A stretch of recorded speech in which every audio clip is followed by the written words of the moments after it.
নবান্নের প্রতিনিধিদের সাথে কথা বলতে না পেয়ে ক্ষোভ গ্রামবাসীদের। আরামবাগের প্রাক বন্যা পরিস্থিতি খতিয়ে দেখতে ও নদীবাঁধগুলির অবস্থা পর্যবেক্ষণ করতে আরামবাগে এসেছিলেন রাজ্য সরকারের অতিরিক্ত মুখ্য সচিব মনীষ জৈন। সাথে ছিলেন হুগলির জেলাশাসক মুক্তা আর্য, আরামবাগ মহকুমা শাসক রবি কুমার, সাংসদ মিতালি বাগ সহ একাধিক প্রতিনিধি দল। এদিন খানাকুলের বন্যাপ্রবণ হিসেবে পরিচিত মারোখানা এলাকার নদীবাঁধগুলো পরিদর্শন করেন তারা। এদিকে এই সময় স্থানীয় মানুষ তাদের দাবি দাওয়া নিয়ে তাদের সাথে কথা বলতে গেলে প্রতিনিধি দল তাদের সাথে কথা বলেননি। অভিযোগ তুলেই ক্ষোভে ফাটে পড়তে দেখা গেল স্থানীয়দের। এদিকে এই প্রতিনিধি দলের আসার খবর পেয়ে ঘটনাস্থলে পৌঁছেছিলেন খানাকুলের বিজেপি বিধায়ক সুশান্ত ঘোষ। তিনিও গ্রামবাসীদের দাবি সমর্থন করে রাজ্য সরকারের এই পরিদর্শনের বিরুদ্ধে সোচ্চার হন। এই বিষয়ে আরও কি জানা যাচ্ছে বিস্তারিত দেখুন 24 আওয়ার্স আরামবাগের রিপোর্ট। দেখলো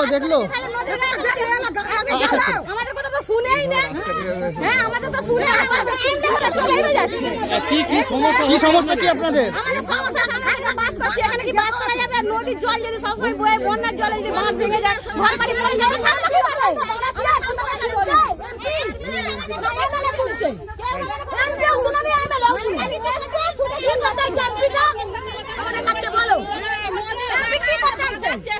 ভালোভাবে কংক্রিটের কাজ, কংক্রিটের বাঁধ করে দেয়।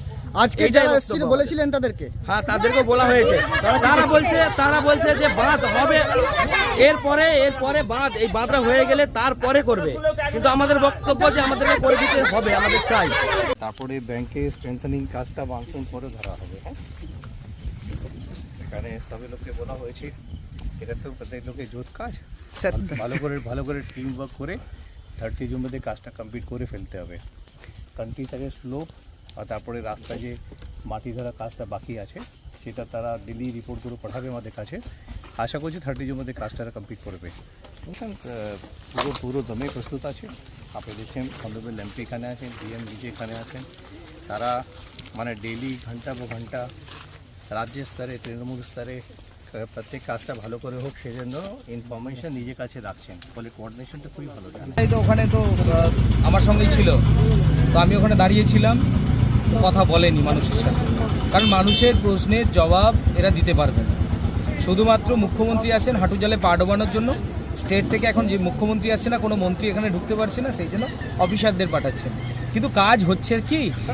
আদৌ কাজ হচ্ছে কি? গত বছর বন্যায় যে সকল রাস্তাগুলো ভেঙে গিয়েছে, প্রধানমন্ত্রী সড়ক যোজনার রাস্তা, জেলা পরিষদের রাস্তা, সেই সব রাস্তাগুলো সারানো হয়নি। নদী বাঁধগুলো গত বছর বন্যা থেকে একটা বছর পার হয়ে গেল, এখনও পর্যন্ত নদী বাঁধগুলো কমপ্লিট হলো না, টেন্ডার করতে দেরি করলো। এখন আবার আসছে ফটোশ্যুট করে নিজেদের টিআরপি বাড়ানোর জন্য। এরকম সরকার মানুষ দেখতে চায় না। মানুষ চাই এই সরকার কাজের সরকার হোক, এখানে কাজ হোক। নদীর তীরবর্তী এলাকাগুলো দেখুন ভেঙে গিয়েছে, সব জায়গাতে ভেঙে গেছে, ধসে গেছে, নষ্ট হয়ে গেছে। কোটি কোটি টাকা বরাদ্দ হয়, কিন্তু তাতে কাজ হয়। আমি নিজে এসেছি, আমার আজকে 3-4টে পয়েন্টে আমি দাঁড়িয়েছিলাম, ওনারা আসবেন। আমি যেখানে দাঁড়াচ্ছি সেখানে পালিয়ে যাচ্ছি, যেখানে দাঁড়াচ্ছি সেখানে আর আসছে না। মানে পুলিশ গোলক ধাঁধার মতন ঘোরাচ্ছে ওনাকে। আমি জানি না কেন, কিসের ভয়ে। তো আমি আজকে নিজে ছুটে এলাম ওই জন্য, এখানে যেহেতু মারোপাড়াতে ঢুকেছে তাই ছুটে এলাম।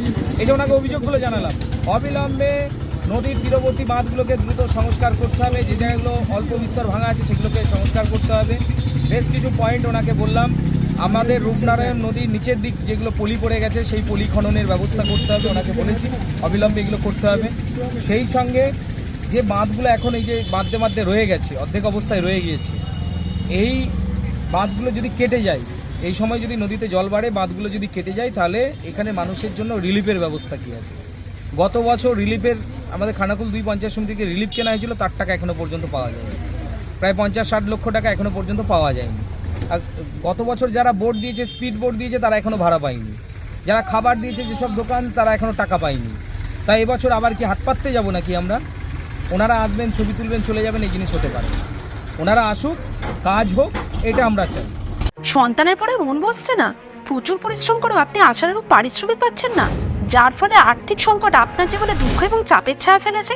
দিনার ভারে জর্জরিত স্বামী স্ত্রীর মধ্যে প্রতিনিয়ত ভুল বোঝাবুঝি বেড়েই চলেছে। নতুন বাড়ি কিনেছেন, কিন্তু সেই স্বপ্নের বাড়িটা যেন আরও দুর্ভোগ নিয়ে এসছে আপনার জীবনে। আপনি ভাবছেন সস্তায় পাওয়া বাড়িটা নেওয়াটাই কি সঠিক সিদ্ধান্ত ছিল? এমনই সব দ্বিধাদ্বন্দ্ব এবং জীবনের কঠিন মুহূর্তে আপনাকে সঠিক পথে পরিচালিত করবেন আন্তর্জাতিক খ্যাতিসম্পন্ন স্বর্ণপদক ও স্বর্ণ মুকুটপ্রাপ্ত ডক্টর অজয় শাস্ত্রী।